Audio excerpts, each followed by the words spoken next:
हाँ, हमारे देश की सरकार चलाने वाले नेता और मंत्री, उनको इस तरह की बल्क परचेज करने में करोड़ों रुपए की रिश्वत होती है। जब वो उस कंपनी को प्लेस करते हैं ना ऑर्डर, उन्होंने 10,000 कोटी का ऑर्डर दे दिया, कल्पना करोगे 10,000 कोटी की टेमीफ्लू हमको दे दो, तो इसमें से कम 1000 से 1500 कोटी रुपए मंत्रियों की रिश्वत का फिक्स हो जाएगा। इसलिए सरकार का इंटरेस्ट है कि ये दवा मंगाई जाए। और इतना ही इंटरेस्ट नहीं है, स्वाइन फ्लू का टेस्ट करने के लिए किट्स मंगाई जाएं अमेरिका से, मशीनें मंगाई जाएं अमेरिका से। अभी चर्चा ये चल रही है कि हर एयरपोर्ट पे मशीनें लगाई जाएंगी, उनमें से आदमी को गुजार कर टेस्ट करेंगे। वो मशीनें लाखों करोड़ों रुपए की हैं। तो उनका ऑर्डर अमेरिका में किसी कंपनी को दे दिया सरकार ने, उस ऑर्डर का 10% 15% मंत्रियों को मिल गया हिस्सेदारी के रूप में, अधिकारियों को मिल गया। तो सरकार का वेस्टेड इंटरेस्ट ये होता है कि खूब रिश्वत इस तरह के कामों में मिलती है। मैं आपको एक पुरानी जानकारी देता हूं। आपको याद है 14 साल पहले सूरत में एक अफवाह उड़ी थी कि प्लेग आ गया, प्लेग आ गया, प्लेग आ गया, याद है?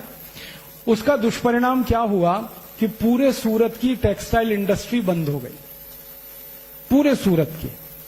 14 दिन तक सूरत में एक कारखाना नहीं चला, एक पैसे का प्रोडक्शन नहीं हुआ, सारे कारखाने ठप हो गए, मजदूर भागकर सब अपने गांव चले गए, क्योंकि सबको दहशत और डर बैठ गया। उतनी देर में परिणाम क्या निकला? भारत में कपड़े की कमी आ गई। तो सरकार ने क्या किया? परदेशी कंपनियों को कपड़ा भारत में बेचने का ऑर्डर देना शुरू कर दिया। तो परदेशियों का अंधाधुंध कपड़ा बिका। और उसके बाद 14 दिन के बाद फिर खबर आई कि प्लेग नहीं है, प्लेग नहीं है, वापस लोग आए। लेकिन वापस आने में 6 महीने लग गए और फैक्ट्री चलाने में 6 महीने लग गए। 6 महीने तक भारत का बाजार विदेशी कंपनियों ने कपड़े से भर दिया और पूरे खेल में 14,000 कोटी का नुकसान भारत देश को हुआ। ये 14 साल पहले सूरत में हुआ था।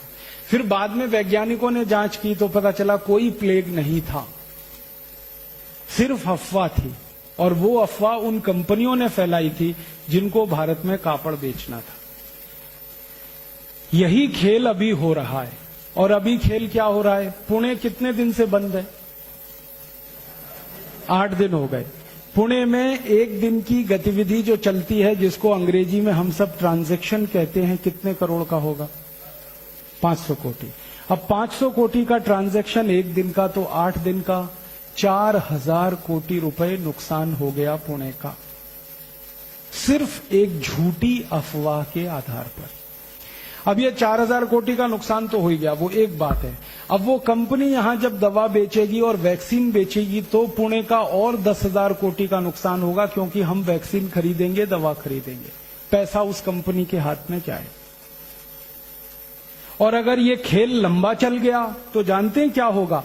यहां जो सॉफ्टवेयर की कंपनियां हैं, आईटी कंपनियां, वो कहेंगी यहां से बेस अपना शिफ्ट करो, यहां धंधा अब ठीक नहीं है करना। क्योंकि जब उनके कर्मचारियों के सिर पे तलवार लटकती होगी तो वो कैसे करेंगे?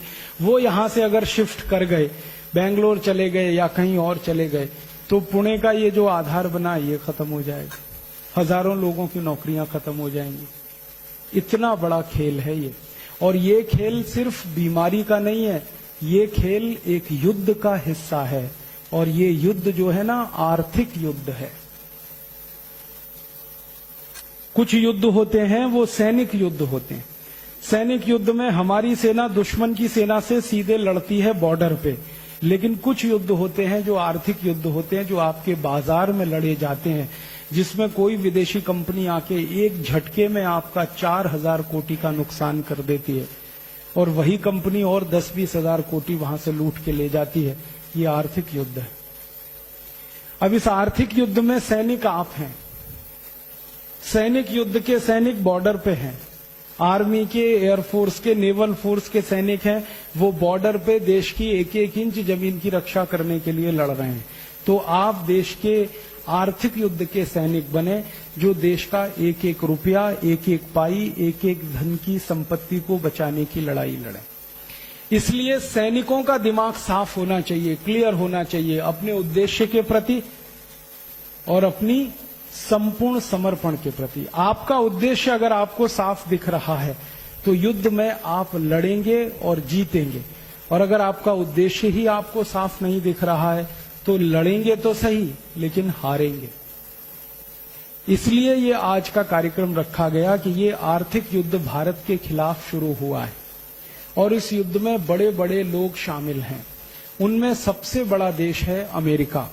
अमेरिका को भारत से इस समय बहुत डर लगा।